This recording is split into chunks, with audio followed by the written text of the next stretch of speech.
இம்மாதம் பிறந்த நாள் மற்றும் திருமண நாள் காணும் அன்பு நேயர்களே, இயேசு கிறிஸ்துவின் நாமத்தினாலே எங்கள் அன்பின் வாழ்த்துதலை தெரிவித்துக் கொள்ளுகிறோம்.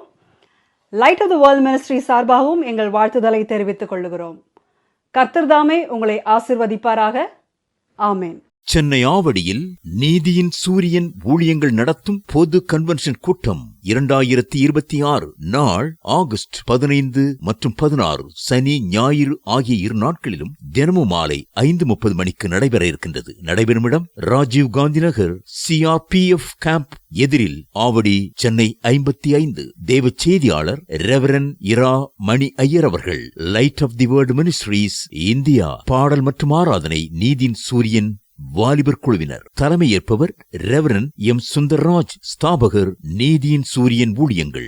மிகவும் அருமையான சாட்சிகளுடன் செய்திகளை கேட்டு மகிழ்ந்து தேவனை மகிமைப்படுத்த உங்கள் அனைவரையும் அன்புடன் அழைக்கின்றோம். மேலும் விவரங்களுக்கு பேராயர் டாக்டர் கே மேஷாக் ராஜா, இயக்குனர் நீதியின் சூரியன் ஊழியங்கள், தலைவர் தமிழ்நாடு சஃபி பேராயம். செல்போன் 994005 949111.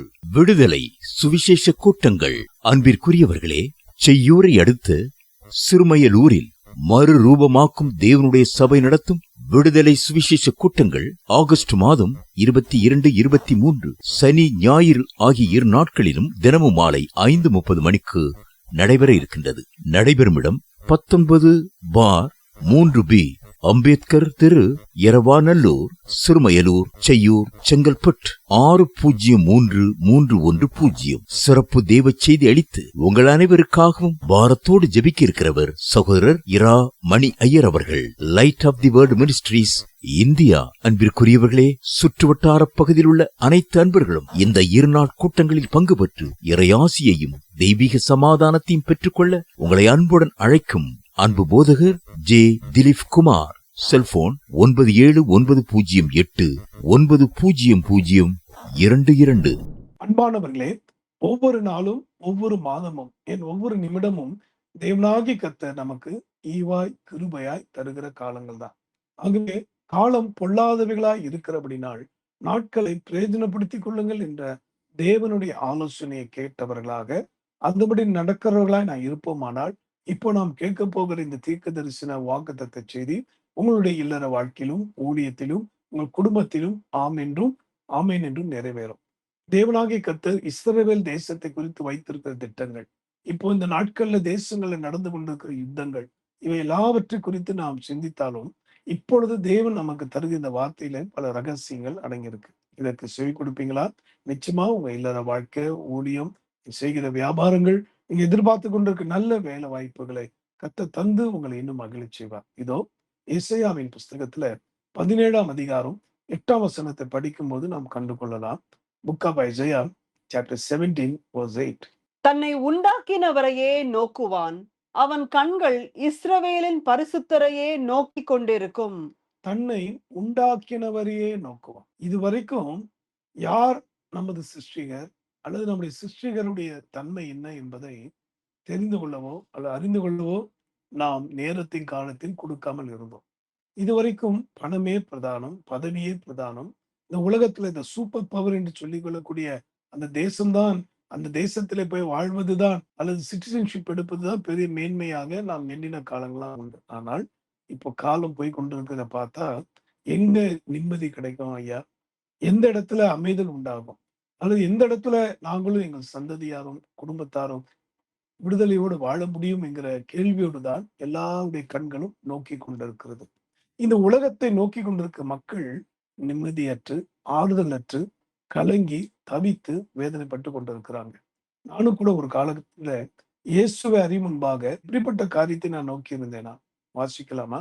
எரேமியாவின் புஸ்தகத்துல 16ஆம் அதிகாரம் 20ஆம் வசனம். எரேமியா சாப்டர் 16 verse 20. மனுஷன் தனக்கு தேவர்களை உண்டு பண்ணலாமோ? அவைகள் தேவர்கள் அல்லவே. அன்பானவர்களே, தன்னை உண்டாக்கினவரே நோக்குவான். இன்றைக்கு மனிதர்கள் தங்களுக்கு தேவர்களை உண்டு பண்ணலாமோ? அதாவது சிலைகள், ஓவியங்கள், பலவிதமான சுரூப வணக்கங்கள், இப்படிப்பட்ட அஞ்ஞானிகள் நாடக்கூடிய நாள், நட்சத்திரம், ஜோசியம் என்று சொல்லக்கூடிய பல காரியங்களை மனிதர்கள் நோக்கி கொண்டுதான் இருக்கிறாங்க. ஏன் பண்றாங்க? அவங்களோட நோக்கம் என்ன? அறியாமையின் இருள் வாழ்றவங்க, ஐயா இந்த உலகத்துல எப்படியாவது கோடீஸ்வரனா வாழணும் ஐயா. பணம் இருந்தா நிம்மதியா வாழ்ந்தலாம்னு நினைக்கிறாங்க. அடுத்தது இந்த உலகத்தில் உள்ள அனைத்து காரியங்களையும் சந்தோஷத்தை நான் அனுபவிக்கிறேன் ஐயா. அதுக்காக நான் நோக்கினேன் என்று சொல்லுவாங்க. அன்பானவர்களே, இந்த உலகம் தன்னை உண்டாக்கினவரை நோக்க வேண்டும். இனி காலம் செல்லாது. கர்த்தராகிய இயேசு கிறிஸ்துவை அறிகிற அறிவினாலே கர்த்தர் பலமாய் வெளிப்பட போகிறார். It's a prophecy for the whole world. இந்த முழு உலகத்துக்கும் கர்த்தர் கொடுக்கிறதான ஒரு அற்புதமான தீர்க்க தரிசன வார்த்தை. இயேசுதான் மெய்யான தேவன். இயேசுவை அன்றி இரட்சகர் ஒருவரும் இல்லை என்பதை எல்லாரும் நோக்க வேண்டிய அல்லது நோக்கி பார்க்க வேண்டிய காலங்கள் சமித்துக் கொண்டிருக்கிறது. ஆக அன்பானவர்களே, தன்னை உண்டாக்கினவரை நோக்குவான். ஆனால் அறியாமையின் இருள் வாழ்கிற மனிதர்கள் தான் தங்களுடைய கைகளால் அறிவினால் உருவாக்குகிற பல காரியங்களை நோக்கி கொண்டிருக்கிறாங்களாம். இதை குறித்து கூட சேனைகளின் கர்த்தரை பின்பற்றின அவருடைய தீர்க்கதரிசியாகிய எசேயா தொடர்ந்து அவர் காரியங்களை சொல்லுகிறார். கேட்கிற அன்பானவர்களே, என்னுடைய வாழ்க்கையில கூட அறியாமையின் இருளிலே தெய்வம் அல்லாதவர்களை பின்பற்றி அவைகளை நான் நோக்கியிருந்தேன். அல்லது அவைகள் பின்னாக அவங்களுடைய சடங்காச்சாரங்கள் அல்லது உலகத்துல அனித்தியமான காரியத்தின் பின்னாக அடிமைப்பட்டு கிடந்தேன். ஆனால் இன்று இயேசுவின் வார்த்தை, அந்த மனதுருக்க செய்தி, ரட்சிப்பின் சுவிசேஷம் எனக்கு நேராக எதிர்கொண்டு வந்ததோ, என் கண்கள் என்னை உண்டாக்கின கர்த்தரையே நோக்கி பார்த்தது. இப்படிப்பட்ட ஒரு அனுபவத்தை ஆண்டவர் நமக்கு தர விரும்புகிறார். இங்கே வாசிக்கிறோம், ஏசாயாவின் புஸ்தகத்துல 44ஆம் அதிகாரம் 8ஆம் வசனத்தை வாசிக்கலாமா? Book of Isaiah chapter 44 verse 8. நீங்கள் கலங்காமலும் பயப்படாமலும் இருங்கள். அக்காலம் முதற்கொண்டு நான் அதை உனக்கு விளங்க பண்ணினதும் முன் அறிவித்ததும் இல்லையோ? இதற்கு நீங்களே என் சாட்சிகள். என்னை தவிர தேவன் உண்டோ? வேறொரு கன்மலையும் இல்லையே. ஒருவனையும் அறியேன். அன்பானவர்களே, என்னை தவிர வேறு தேவன் உண்டோ? சேலஞ்சிங். இனி வர நாட்கள் எலியா எப்படி அந்த பாகாலுடைய தீர்க்கதரிசிகள் முன்னாடி நின்றாரோ, 450 பாகால் தீர்க்கதரிசிகள் நின்று கொண்டாங்க. ஒரு எலியா மட்டும்தான் நின்றாரு. ஆனா எலியாங்க தேவனுடைய மனுஷனோடு கர்த்தர் கூடவே இருந்தார். இதை பார்க்கிற அன்பானவர்களே, நீங்கள் வேலை செய்து கொண்டிருக்கிற தேசத்துல, அந்த இடத்துல, அந்த ஊர்ல எந்த காரியமா இருந்தாலும் கர்த்தர் உங்களுக்காக வந்து நிற்பார். இதை நீங்க பார்க்க போறீங்க. Yes, is going to fight for you. உங்களுக்காக ஒரு யுத்தம் செய்ய போகிறார். அப்ப நடந்தது என்ன? பரலோகத்திலிருந்து அக்கினியா பதிலளிக்கிற தேவனே தேவன் என்று அங்கே ஒரு தீர்மானம் எடுக்கப்பட்டது. அந்த தீர்மானத்தை கர்த்தர் நிறைவேற்றினார். பாகால்கள் வைக்கப்பட்டார்கள்.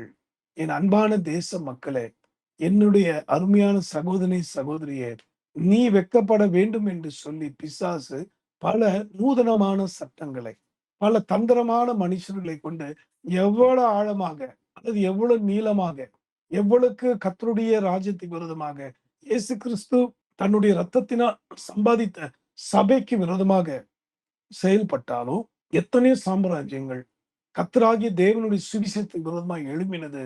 ஆனால் அவைகள் எல்லாம் தவிடுபொடியாக உடைந்தது, சுக்குநூறாய் உடைந்தது. இன்றைக்கு சரித்திரத்துல பல ஆதாரங்கள் உண்டு. அதனால நான் சொல்றேன், நீங்களும் நானும் நம்மை உண்டாக்கின கர்த்தரையே நோக்கி பார்க்க போறோம். அவர் எப்படிப்பட்டவரா? இஸ்ரவேலன் எப்படி செய்ய போறாங்களா? தன்னுடைய பரிசுத்தரையே நோக்குவான். மகா பரிசுத்தர் அவர். என் கண்கள் என்றைக்கு இரட்சகராக இயேசுவை நோக்கி பார்த்ததோ, அன்றைக்கே ரட்சிக்கப்பட்டேன். அந்த ரட்சிப்பை காத்துக்கொள்ள உதவி செய்கிறார் ஆவியானவர். இரண்டாவது, அந்த வல்லமை உள்ள தேவனை என்றைக்கு என் கண்கள் நோக்கி பார்த்ததோ, இதோ அளவில்லாத வல்லமையினால் நிரப்பி அவர் வல்லமை உள்ளவர் என்பதை தகுதியற்ற அடிமை கொண்டு நிரூபித்துக் கொண்டிருக்கிறார். மூன்றாவது, அவர் பரிசுத்தராவே இருக்கிறார். அவர் மகா பரிசுத்தர் என்பதை உணர்ந்து அவரை நோக்கி பார்க்க ஆரம்பித்த போது, இதோ நான் பரிசுத்தரா இருக்கிறது போல நீங்களும் உங்கள் கிரிகள் எல்லாவற்றிலும் பரிசுத்தராயிருங்கள் என்று சொன்னாரே, அந்த வார்த்தையின்படி அவர் படிப்படியாய் பரிசுத்தத்துக்குள்ளாக நடத்தி கொண்டிருக்கிறார். கேட்கிற அன்பு ஜனமே, எந்த ஊழியமா இருந்தாலும் சரி, இயேசுவின் பிள்ளைகளாக நீங்க இருப்பீங்கன்னா அஸ்திபாரமே பரிசுத்தம் தான். ஆக இந்த பரிசுத்தரை நான் நோக்கி பார்ப்போமா? உங்கள் தேவைகள் எல்லாம் அவர் சந்தித்து விட்டார். நீங்கள் எதிர்பார்த்து கொண்டிருக்கிற ஒரு நல்ல முடிவை, அதாவது உங்களுடைய வேலை ஸ்தலத்துல நீங்க எதிர்பார்த்து கொண்டிருக்கிற உயர்வை, அல்லது ஐயா வேலை போயிட்டு இனி எங்க நான் கிடைக்கும், அல்லது என்ன நான் பண்றது தெரியலையேன்னு திகைத்து கொண்டிருக்கீங்களா? உங்களை உண்டாக்கினதை நோக்கி பாருங்கள். காரணம் என்னன்னா, ஏற்ற வேளையில ஆகாரங்களை தருகிறவர் அவர். நிச்சயமாய் கைவிடவே மாட்டார். கண்ணீரோடு அவரை நோக்கி பாருங்க. ஸ்தோத்திரத்தோடு அவரை நோக்கி பாருங்க. துதித்தலோடு அவரை நோக்கி பாருங்க. தரிசனத்தோடு அவரை நோக்கி பாருங்க. நிச்சயமாய் அவர் உங்களை உயர்த்த வல்லவரா இருக்கிறார். குழியிலே விழுந்த யோசேப்பு கர்த்தரை நோக்கினார். போத்திபா மனைவி தவறான பழியை சொல்லி சிறைச்சாலையில அவனை போட்ட போது அந்த சிறைச்சாலையின் மத்தியிலும் கர்த்தரை நோக்கினார். கடைசியில ராஜாவே அவனை நோக்கி பார்க்கும்படி கர்த்தர் செய்தார். இது உங்க குடும்பத்தில் நடக்க போகுது. இந்த காரியம் உங்களை தேடி வரப்போது நான் பார்க்கிறேன். யோசேப்பை உயர்த்தின அதே கர்த்தர் உங்களை உயர்த்த போறார். ஆயத்தமா? அவரை நோக்கி பார்ப்போமா? கவலைப்படாதீங்க, கலங்காதீங்க. இன்னும் எத்தனை வருஷம், இன்னும் எத்தனை நாள் என்று புலம்பாதீங்க. ஸ்தோத்திரம் பண்ணுங்க. அவரை நோக்கி பார்ப்போமா? சர்வ வல்லவரே, இந்த நாளிலே என்னோடு கூட இந்த வார்த்தையை கேட்டு என்னோடு சேர்ந்து ஜெபிக்கிற ஒவ்வொருக்காக நான் உம்மை நோக்கி பார்க்கிறேன். பரிசுத்த நீர்தானப்பா, மகா பரிசுத்த நீர்தானப்பா. உம்மை தவிர இந்த பூமியில எங்களை நேசிக்க, விசாரிக்க, உயர்த்த ஒருவரும் இல்லை. கேட்ட வார்த்தையின்படியே ஆண்டவரே, தோல்வி நேரத்திலும், கவலை நேரத்திலும், தேவை நேரத்திலும், எல்லாராலும் கைவிடப்பட்ட நேரத்திலும் தன்னை உண்டாக்கினவரையே நோக்குவான். அந்த நம்பிக்கை, விசுவாசத்தை உடைய பிள்ளைகளுக்கு அளவில்லாமல் தான். இஸ்ரவேல் தன் பரிசுத்தரையே நோக்குவான். ஆண்டவரே, இன்னைக்கு உலகத்திலே அனுபவிக்க பல வழிகள் உண்டு, பல காரியங்கள் உண்டு. ஆனால் பரிசுத்தத்தை தரக்கூடிய ஒரே தெய்வம் நீதானப்பா. உம்முடைய முகத்தை நோக்கி பார்க்கிற அனுபவத்தை உங்க மக்களுக்கு இன்னும் தாரும்.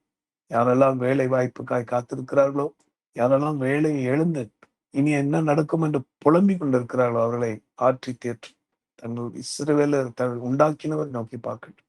ஒரு வழி அடைக்கப்பட்டா 7 வழியை கர்த்தர் எனக்காக திறப்பாருங்கிற நம்பிக்கை ஒவ்வொருக்குள்ளும் வைய மாட்டவர்.